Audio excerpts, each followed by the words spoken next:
नमस्कार मित्रों, मैं जयंत कुमार। मैंने 7वीं 62वीं और 64वीं बीपीएससी का इंटरव्यू दिया हुआ है।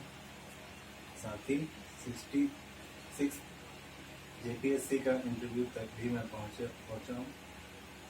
अभी मैं आपको 66वीं बीपीएससी मुख्य परीक्षा हेतु साहित्य हिंदी भाषा और साहित्य के लिए मुख्य विषयों के संभावित मुख्य विषयों की सूची आपके समक्ष लेकर आए। इसमें सर्वप्रथम हम इसको 2 खंडों में विभाजित करेंगे। संपूर्ण हिंदी भाषा और साहित्य जो बीपीएससी के सिलेबस में खंड क और खंड ख। खंड क में भी फर्दर हम लोग 2 भागों में इसको विभाजित करेंगे। खंड ख का क और खंड क का ख। खंड क के क में अपभ्रंश, पहला प्रश्न जो सबसे संभावित है वो है अपभ्रंश अपभट्ट प्रारंभिक हिंदी की व्याकरणिक एवं शाब्दिक विशेषताएं। ये प्रश्न 65वीं बीपीएससी में नहीं पूछा गया है, तो इसके पूछे जाने की संभावना बहुत बढ़ जाती है। और ये प्रश्न ऐसा है कि जिसमें स्कोरिंग बहुत ज़्यादा होती है। ये प्रश्न थोड़ा टफ पड़ता है याद करना इसका, लेकिन अगर आप इसे याद करके लिख पाते हैं तो इसमें स्कोरिंग अच्छी होती है, मार्क्स अच्छे आते हैं। इसके बाद मध्यकाल में अवधि या 19वीं सदी में खड़ी बोली का साहित्यिक भाषा के रूप में विकास, ये दूसरा सबसे महत्वपूर्ण प्रश्न हो जाता है। इसके बाद देवनागरी लिपि का मानकीकरण अगला महत्वपूर्ण प्रश्न है। वहीं चौथे महत्वपूर्ण प्रश्न में स्वाधीनता संघर्ष के समय हिंदी का राष्ट्रभाषा के रूप में एवं राष्ट्रभाषा के रूप में / स्वाधीनता प्राप्ति के बाद भारत की संघ की राजभाषा के रूप में हिंदी का विकास।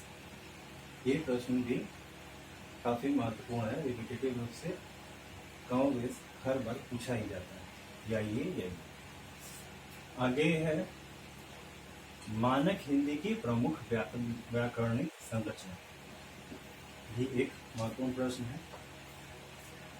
सबसे पहले ध्यान देने वाली बात है कि बीपीएससी में 60वीं 62वीं से रिपीट करने की जो प्रवृत्ति देखी गई है, उस संदर्भ में 65वीं बीपीएससी में पूछे गए प्रश्नों के सम्यक उत्तरों का अभ्यास बहुत आवश्यक है। तो ये जो गेस विषय हैं, इनको संपूर्ण तभी माना जाए जब इस 65वीं बीपीएससी के पूछे गए प्रश्नों के सम्यक उत्तरों का अभ्यास आप कर लें। अब हम लोग आते हैं खंड क के भाग ख में। इसमें आती हैं प्रवृत्तियां। प्रवृत्तियां आदिकाल की प्रवृत्तियां, इसकी मुख्य प्रवृत्तियां विशेषताएं आप देख लेंगे।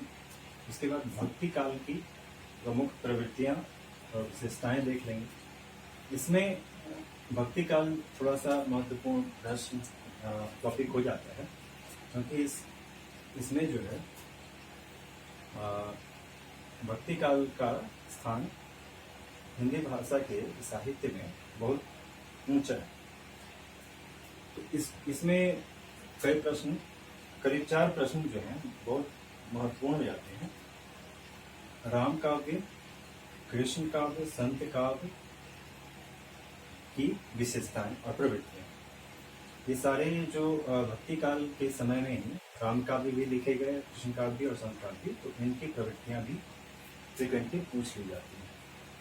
इसके भारतेंदु युग की प्रवृत्तियां और अंत में द्वितीय युग की प्रवृत्तियां, जो कि 65वीं में पूछा जा चुका है। जैसा मैंने पहले ही बोला, 65वीं प्रश्न यूपीएससी के पूछे गए प्रश्नों को आपको देखना ही होगा, क्योंकि रिपीट करने की प्रवृत्ति देखी जा रही है। अगली प्रवृत्तियां, अगला टॉपिक है दूसरी प्रवृत्तियां, जो कि आधुनिक हिंदी साहित्य से है।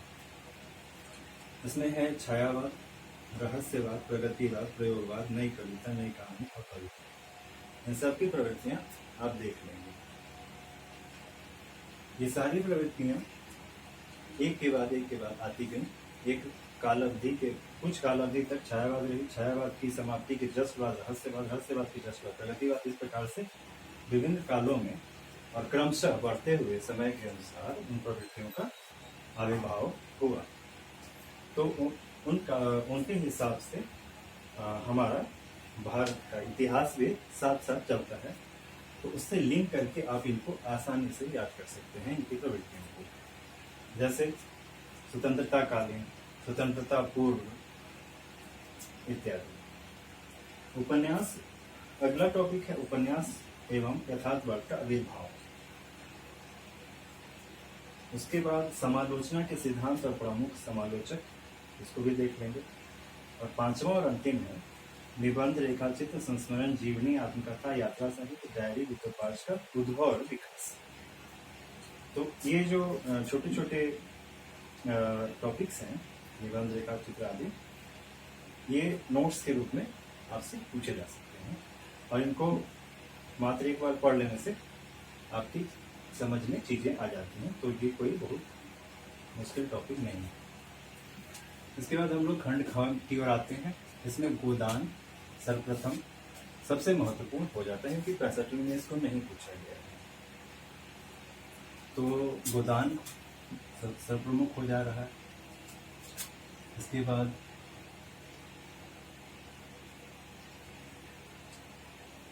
अंधेर नगरी, अंधेरे में रामचंद्र शुक्ल की चिंतामणि और रामचंद्र शुक्ल से की काव्य कला, निबंध कला आदि पे भी प्रश्न आ सकते हैं। शेखर एक जीवनी, राम की शक्ति पूजा, सरोज स्मृति और कामना, इन्हीं से संबंधित प्रश्न मुख्यतः आपको दिखेंगे। इतना कर लेने के बाद आप